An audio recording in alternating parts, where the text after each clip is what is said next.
Pemimpin dunia kaget. Presiden Jokowi pastikan Indonesia tekan perubahan iklim.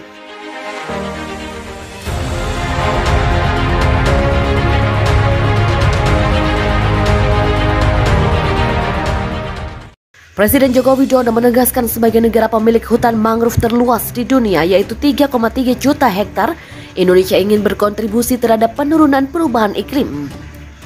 Kepala negara menilai Taman Hutan Raya atau Tahura Ngurah Rai dapat menjadi contoh kisah sukses di mana pengelolaan 1.300 hektar hutan mangrove itu dapat direalisasikan dengan baik untuk terus dikembangkan, apalagi sebelumnya lokasi tersebut merupakan tambak ikan.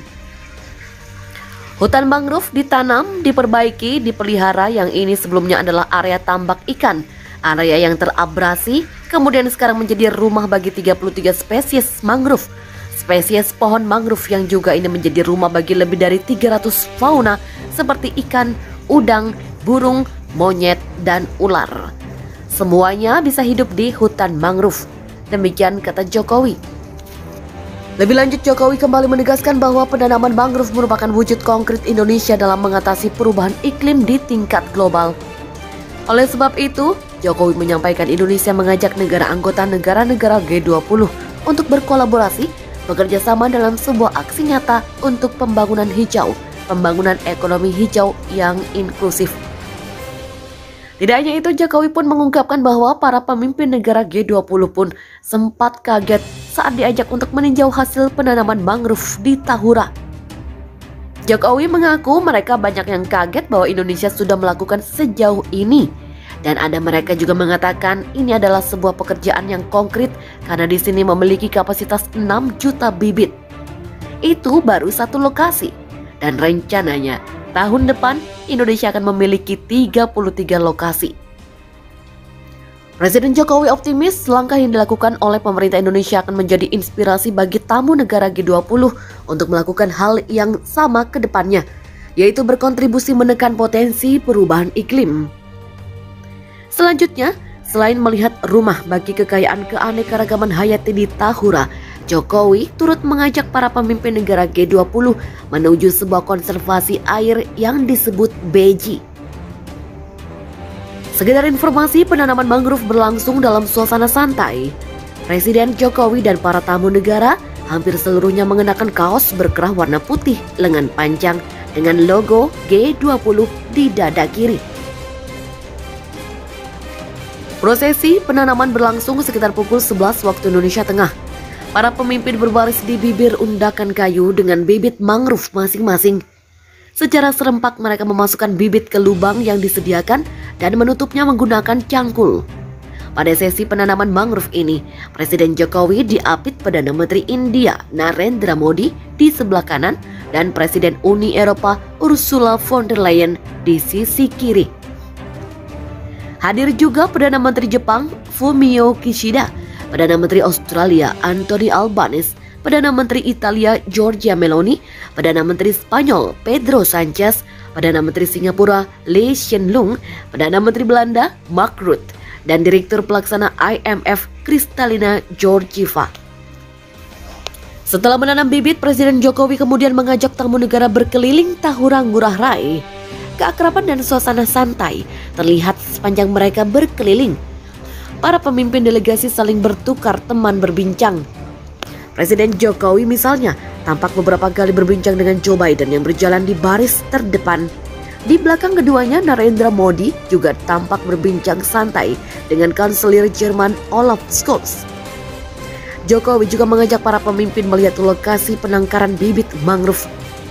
Presiden bahkan beberapa kali berjongkok mengambil dan memperlihatkan bibit bakau kepada para tamu. Seusai berkeliling, Presiden mengajak para pemimpin untuk beristirahat dan menyantap makanan yang disediakan. Acara penanaman mangrove bersama ini sebagai bentuk komitmen bersama untuk mengatasi perubahan iklim global yang sesuai dengan tema G20 Recover Together, Recover Stronger. Mangrove dikenal mampu menyerap karbon, memproteksi daratan dari erosi, menjadi hunian biota laut, dan mencegah abrasi laut. Indonesia sendiri adalah negara dengan hutan mangrove terluas di dunia. dengan luas mencapai 3,3 juta hektar, menyusul Brasil dengan 1,3 juta hektar, lalu diikuti Nigeria 1,1 juta hektar, Australia 0,97 juta hektar, dan Bangladesh 0,2 juta hektar. Leaders Declaration KTT G20 Bali disahkan. Ini 5 poin yang disepakati. Para pemimpin negara G20 telah mengesahkan deklarasi atau Leaders Declaration dalam konferensi tingkat tinggi atau KTT G20 Bali. Dalam deklarasi tersebut terdapat 5 poin yang disepakati negara anggota G20. Pertama, anggota G20 akan gesit dan fleksibel dalam menjalankan kebijakan makroekonomi. Para anggota G20 juga akan terus melakukan investasi publik dan reformasi struktural, mempromosikan investasi swasta, dan memperkuat perdagangan multilateral serta ketahanan rantai pasokan global. Kedua, para anggota G20 berkomitmen untuk melindungi stabilitas makroekonomi dan keuangan dengan menggunakan semua alat yang tersedia untuk mengurangi resiko penurunan, dengan mencatat langkah-langkah yang diambil sejak krisis keuangan global yang pernah terjadi. Ketiga, para anggota G20 akan mengambil tindakan untuk mempromosikan ketahanan pangan dan energi serta mendukung stabilitas pasar, memberikan dukungan sementara dan terarah untuk meredam dampak kenaikan harga, memperkuat dialog antara produsen dan konsumen. Keempat, para anggota G20 akan terus berinvestasi ke negara berpenghasilan rendah dan menengah serta negara berkembang lainnya melalui berbagai sumber dan instrumen pembiayaan yang lebih inovatif, termasuk untuk mengkatalisasi investasi swasta untuk mendukung pencapaian Sustainable Development Goals atau SDGs atau pembangunan berkelanjutan. Dan terakhir, para anggota G20 berkomitmen untuk mempercepat pencapaian SDGs sehingga tercapai kesejahteraan untuk para G20 melalui pembangunan berkelanjutan.